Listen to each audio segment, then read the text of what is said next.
Messieurs, bonsoir, bienvenue à cette autre édition du 20h sur Canal 2 International. À la une de ce journal depuis plus de 200 jours, l'ambassade des États-Unis d'Amérique au Cameroun est sans ambassadeur. En fait, loin d'être l'apanage de cette représentation diplomatique américaine au Cameroun, puisque dans le monde entier, on compte plusieurs dizaines d'ambassades américaines sans ambassadeur, une situation que nous tentons de comprendre dans cette édition. Le reprofilage des routes reste et demeure un grand besoin pour les usagers de la route dans la ville de Douala, surtout en saison de pluie.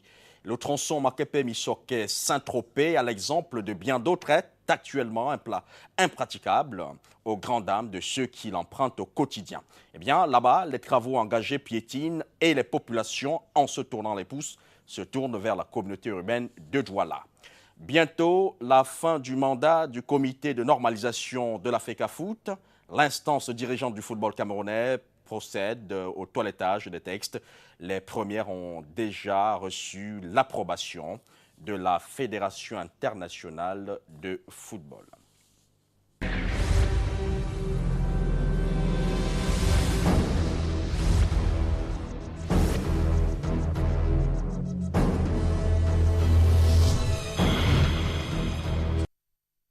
Mesdames, Messieurs, bonsoir, bienvenue. Le tronçon Makepe-Missoké Saint-Tropez est actuellement en chantier et depuis quelque temps, les travaux piétinent. Les raisons que notre reporter évoque font également état de ce que quelques tronçons notés dans la ville de Douala ont des problèmes de reprofilage. Reportage de Julio Trésor-Tanon. Attention travaux, route barrée. Il s'agit du tronçon reliant Makepe-Missoké au rond-point Makepe. Barré depuis le 5 juillet dernier, le communiqué de presse du délégué du gouvernement auprès de la communauté urbaine de Douala annonçait sa réouverture possible dans une semaine après le début des travaux. Rendu sur le site ce mardi 15 juillet, soit 10 jours après le début des travaux, le chantier avance mais rencontre pas mal de difficultés. Le délégué a demandé une intervention un peu rapide, quelle qu'en soit la saison, mais compte tenu des circonstances, de la nature, on ne peut pas faire le contraire. Parce qu'il y a des travaux qui doivent être faits dans la pluie et il y a des travaux qu'on ne peut pas faire dans la pluie. Une situation bien tracassante pour les automobilistes et les riverains. Parfois, tu prends même une moto, tu fixes le prix, comme moi je vais au travail tout le temps, tu fixes le prix. Arrivé ici, comme il est obligé de contourner, vous serez obligé de vous arranger encore parce que tu lui as donné une destination et lui, il voit que ta route ne passe pas. Pour qu'il te trouve là où tu vas arriver, tu es obligé encore de négocier avec lui. Voici pourtant l'une des voies de contournement qui pouvait atténuer le mal des usagers de la route en attendant la fin de la réfection. Il s'agit de l'ancienne route qui existait avant la création de la nouvelle, qui est en travaux aujourd'hui. La traversée est impossible pour les automobilistes, car le pont s'est affaissé depuis plus de 2 ans après une pluie torrentielle. Le reste du bitume sert à laver le linge et depuis lors, rien n'a été fait pour son réaménagement, à part ce pont de fortune installé par les habitants du quartier Moussoké. Une autre infrastructure dans un piteux état, c'est la route au lieu-dit Cimetière Nubel. Difficile d'y circuler depuis bientôt 4 ans. Et le mal perdure. Mais à Moussoké, quelques heures après la pluie, c'est le beau temps. Les travaux reprennent dans l'espoir d'être achevés dans quelques jours pour le bonheur des usagers de la route. Merci Julio Trésor-Tanon pour ces clichés. On va rester dans le même traité de chapitre avec les eaux usées qui se déversent sur certaines routes dans la ville de Douala. Dans la cité économique, on a noté justement la route Kassalafam où là-bas, c'est un véritable problème pour les populations avec un pont affaissé. Plus d'informations avec ce reportage de Mariamou Moumini. Triste réalité au quartier Kassalafam à Douala, capitale économique du Cameroun. Les canalisations bouchées, le pont affaissé, les eaux vannes des fosses d'aisance se disputant la place avec les déchets ménagers dans une eau usée, nauséabonde et envahissante. Voilà la situation sans pareil que vit la population du dit quartier de Douala 2e depuis un certain temps. Pourtant, ces riverains semblent complètement insouciants des dangers encourus pour leur santé. Il faut savoir que les eaux sales comportent un risque majeur, autant pour les enfants que pour les adultes. Donc notre problème qu'on a ici, de débordement des eaux sales, ça peut donner lieu à une épidémie comme rien. Deuxième problème, c'est le problème de peau, la staphylococcie, les abcès. Le staphylocoque, streptocoque, c'est ça le grand risque. À côté de ça, le risque de champignons est moindre. Les microbes anaérobies aussi, c'est moindre, mais le plus gros risque et digestive, avec des diarrhées incontrôlables. Les risques de santé publique sont prévisibles, mais en attendant la réaction des pouvoirs publics, il y a lieu pour les parents de penser aux mesures préventives. C'est qu'on fasse comme on fait dans les pays civilisés. Dès qu'il y a un débordement d'eau, on fait que les parents empêchent leurs enfants d'aller jouer dans cette eau-là. Des mains sales, parce que quelqu'un qui est dans l'eau sale ne comprend pas que sortir de l'eau sale, il faut qu'il prenne d'abord la douche, le petit enfant, qui prenne la douche au savon avant de manger.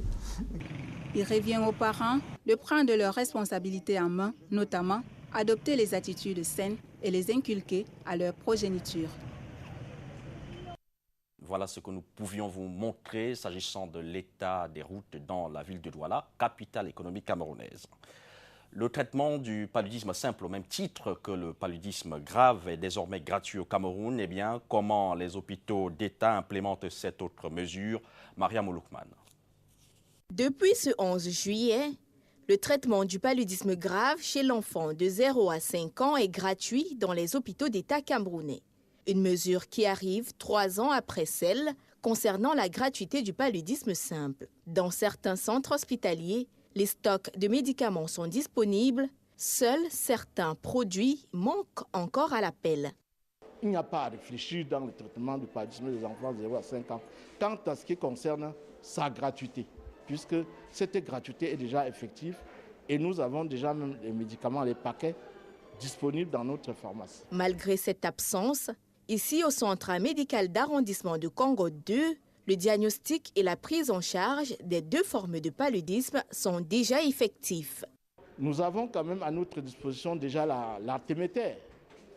L'artéméter, là, en fait, une fois que la microscopie est positive ou que le TDR est positif, nous mettons en route un traitement à l'artéméter injectable à raison de 3,2 mg par kilogramme de poids corporel en 2 doses du premier jour.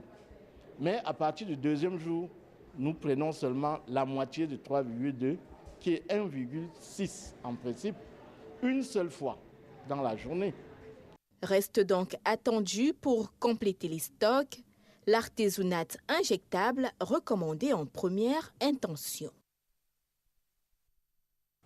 Diplomatie. L'ambassade des États-Unis d'Amérique au Cameroun est depuis 8 mois sans ambassadeur, une situation quasi inhabituelle qui n'est pas le seul apanage de cette représentation diplomatique au Cameroun, puisque dans le monde entier, d'ailleurs on le disait en titre, plusieurs dizaines d'ambassades des États-Unis d'Amérique sont sans ambassadeur.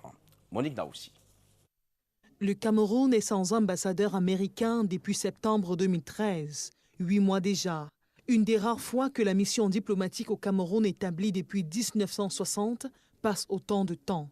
L'implication directe, c'est que l'ambassade est gérée par un chargé d'affaires. Ses décisions sur les questions sensibles sont questionnables, bien qu'il n'y ait pas eu de dysfonctionnement depuis la vacance. La raison évoquée par les géostratèges américains repose sur le manque de collaboration entre les républicains et les démocrates au Sénat.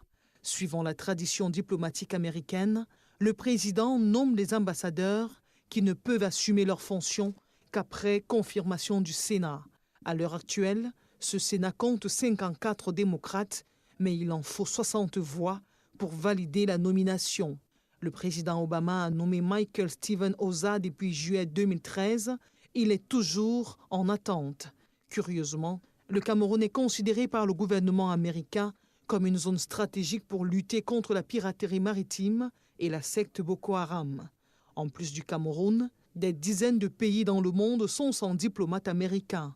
Et dans quelques jours, le président Obama va accueillir une quarantaine de présidents issus de ces États-là.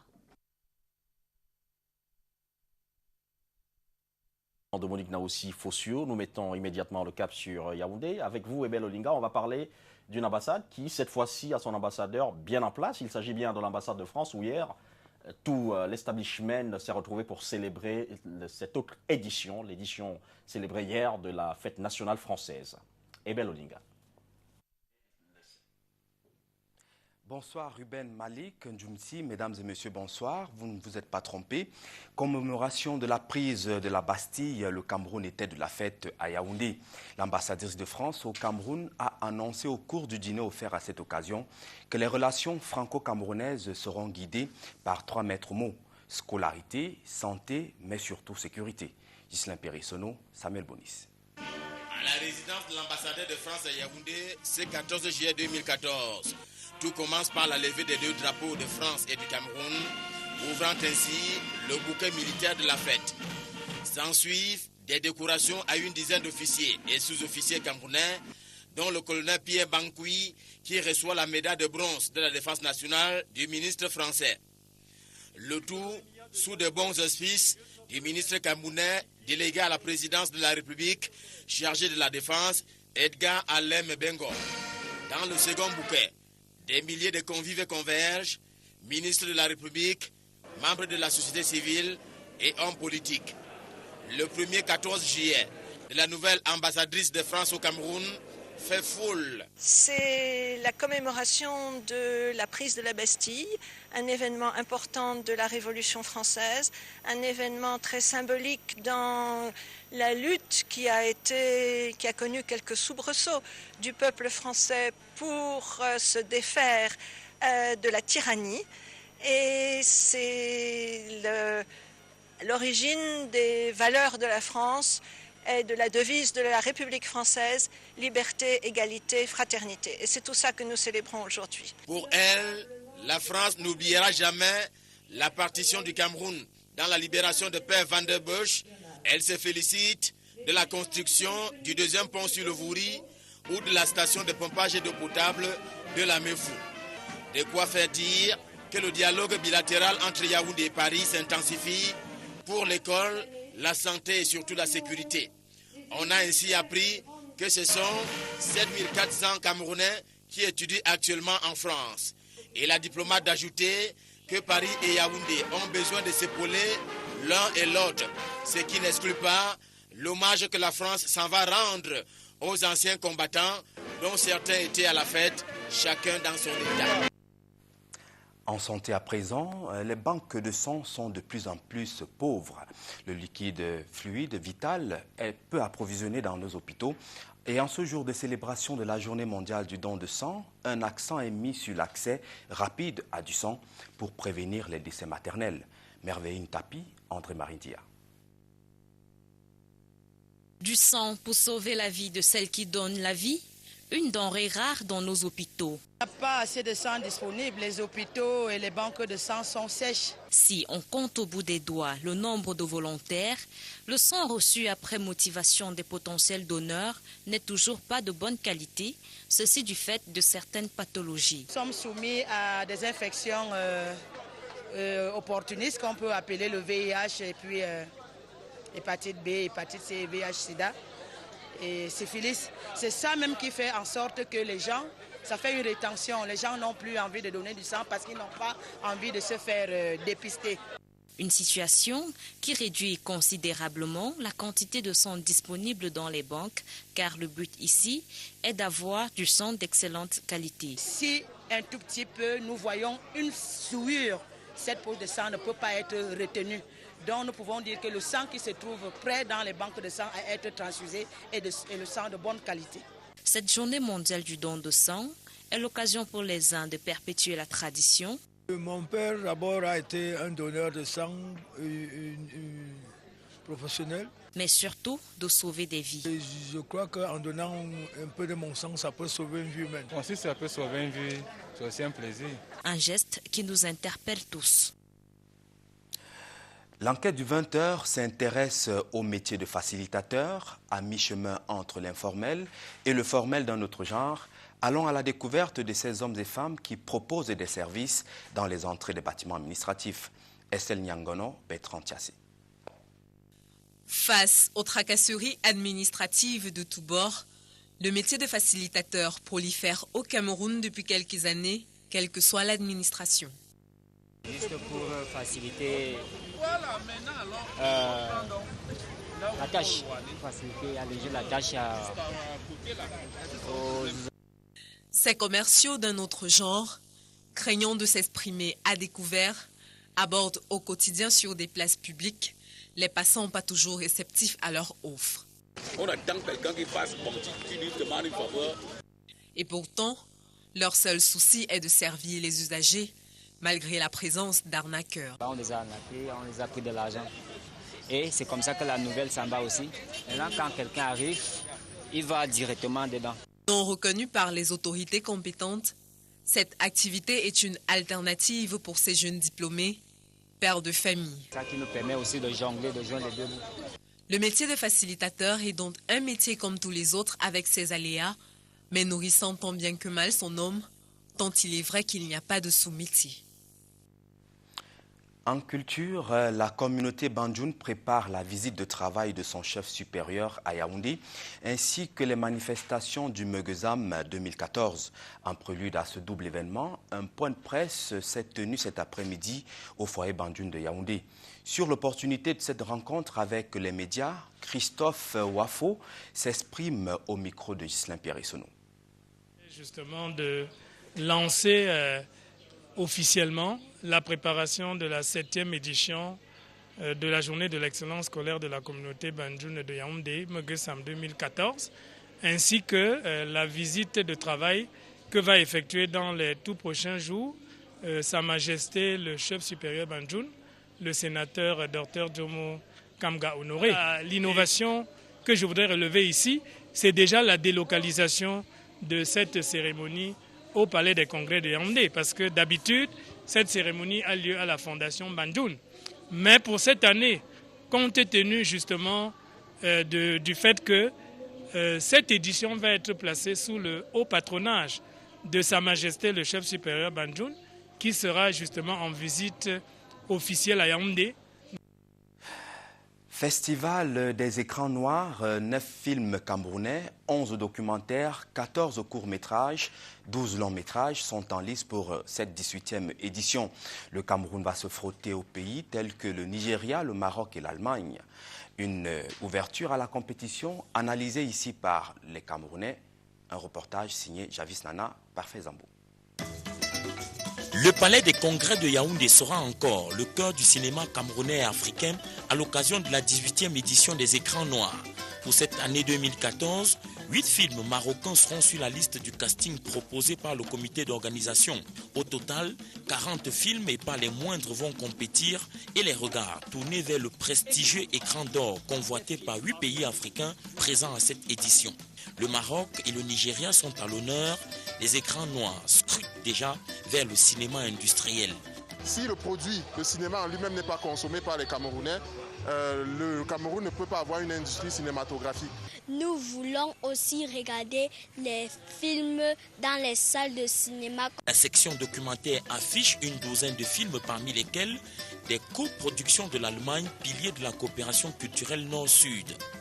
Et il faut aussi que les pouvoirs publics encouragent parce que tout seuls les acteurs ne peuvent pas réaliser ce grand challenge. Le Cameroun a les potentialités, mais il faudra un soutien réel des pouvoirs publics. 18e édition des écrans noirs, l'initiative s'est implantée et le Cameroun en est fier. Dans sa fiche de pays organisateur, mais également compétiteur, 7 courts-métrages sur les 14 en lice, un documentaire réalisé par le Camerounais Jean-Marie Thénault et 9 autres films de la catégorie Compétition Cameroun. On n'a rien qui nous encourage, même le gouvernement ne nous amène pas à développer cette industrie. Écran noir acte 18, les productions anglophones se démarquent déjà. Au nom du grand voisin nigérian, on peut d'ores et déjà dire vive Nollywood. Écran noir, des films par nous. La suite de ce 20h reste en salle avec vous à Douala, Ruben Malik. On parle toujours du grand voisin nigérian. Côté mélodramatique plus proche du vécu quotidien des Africains, le film nigérien est devenu un moteur économique de poids. En moyenne, 50 films sont produits chaque semaine pour environ 2000 emplois directs. Jean-Christian Akam. L'industrie cinématographique contribue à hauteur de 12% au produit intérieur brut du Nigeria. Elle a produit respectivement 203 milliards 850 millions de francs CFA en 2012 et 225 milliards de francs en 2013 de chiffre d'affaires. Il ne s'agit plus seulement d'un marché en plein essor, mais d'une industrie florissante. Le film nigérien se porte très bien. En Afrique déjà, ça dépasse déjà presque. Bientôt même, il va faire concurrence avec Hollywood des États-Unis. Ici, le marché Congo adore la deuxième. Bien que victime de la piraterie, les films nigériens se vendent comme des petits pains. C'est le résultat d'une subvention du secteur par l'État fédéral, soit 9 milliards de francs CFA injectés pour le développement de Nollywood par Goodluck Jonathan. Au Niger, il y a des secteurs qui sont seulement faits pour tourner les films. Et ces secteurs sont fournis par l'État. C'est l'État qui finance, on crée un quartier seulement pour tourner des films. Et alors lorsqu'on tourne un film là-bas, c'est beau, c'est facilement vendable. L'État nigérien a d'abord mis les moyens en jeu. Il subventionne le cinéma nigérien. Donc c'est pour ça que le film nigérien progresse tellement. Par contre au Cameroun, l'État n'a même pas encore pris en main les films camerounais. Résultat, entre 1500 et 2000 films produits par an, 1 million d'emplois directs, de quoi propulser l'économie nigériane au premier rang africain devant l'Afrique du Sud. Un film, celui du Nigeria, qui doit également son essor à la qualité des produits tournés. Eh bien, la sécurité maritime dans le golfe de Guinée préoccupe dans le but de doter le personnel patrouilleur des équipages de connaissances et autres outils nécessaires afin de parer à toute éventualité. Un séminaire de formation s'est tenu à Douala. Le compte rendu de ce séminaire avec Robert Charlitok. Face à la présence constante des actes de piraterie, la sécurité maritime dans le golfe de Guinée doit toujours être présente. Et pour y parvenir, le personnel des équipages des patrouilleurs de la force multinationale d'Afrique centrale est en formation. Pendant 5 jours, la formation des formateurs sur la sécurité maritime va permettre d'apporter à tous et à chacun des connaissances nécessaires et efficaces pour réprimer les actes illicites perpétrés en mer. Le chef du Centre multinational de coordination zone D, le capitaine de vaisseau Sylvestre Mbafonkwa, revient sur l'importance de cette rencontre. Face aux défis sécuritaires que vit le golfe de Guinée, nous devons nous armer pour pouvoir adresser tous ces fléaux qui sévissent en mer. L'une des voies pour le faire, c'est d'abord la formation. Il faut des gens pour pouvoir contrer les actes de pirates en mer. Et ces gens-là doivent être formés. Organisé par la Communauté économique des États de l'Afrique centrale, CEEAC, à travers le programme d'appui en matière de paix et de sécurité, ce séminaire vient montrer la volonté des partenaires extérieurs, tels l'Union européenne, à soutenir les États de la zone CEMAC face à cette menace réelle qu'est la piraterie maritime. On a déjà appuyé le CMC de Douala avec la construction des nouveaux bureaux et on continue nos efforts pour rendre encore plus efficaces et plus opérationnels les équipages au bord des patrouilleurs. Le général Salim Ouamadou, commandant la région militaire interarmée numéro 2 au poste de commandement du Centre multinational de coordination zone D, qui a présidé l'ouverture des travaux, a exhorté les séminaristes à capitaliser les enseignements reçus afin de les restituer à bord des différents navires. Bientôt, la fin du mandat du comité de normalisation de la FECAFOOT, l'instance dirigeante du football camerounais, procède au toilettage des textes. Les premiers ont déjà reçu l'approbation de la FIFA. David Sandio. Le comité de normalisation de la Fédération camerounaise de football achève bientôt sa mission. Dans un communiqué rendu public sur le site de la FECAFOOT, le président du dit comité, le professeur Joseph Oona, précise que 2 des textes fondamentaux transmis à l'instance fêtière du football mondial ont déjà reçu approbation de la FIFA depuis le mois de novembre 2013. La révision des autres sera inscrite à l'ordre du jour de la prochaine rencontre de la Fédération internationale de football association, précise le communiqué, avant de poursuivre qu'une assemblée générale de la FECAFOOT viendra valider les textes dans les jours à venir. On se souvient qu'à la prise de fonction du comité de normalisation, l'une des missions était le toilettage des textes, en plus de la gestion des affaires courantes dans un délai de 8 mois. Délai prorogé à l'approche de la prescription. La confusion dans l'application des textes avait alors créé le blocage des élections, d'où la mise sur pied d'un comité de normalisation. Un comité dont la fin du mandat est prévue dans quelques mois. Mesdames, Messieurs, merci. C'est sur ce que nous mettons un terme à cette édition du journal. Merci une fois de plus de l'avoir suivi. Excellente journée, excellente nuit à tous et à toutes. À demain 20h.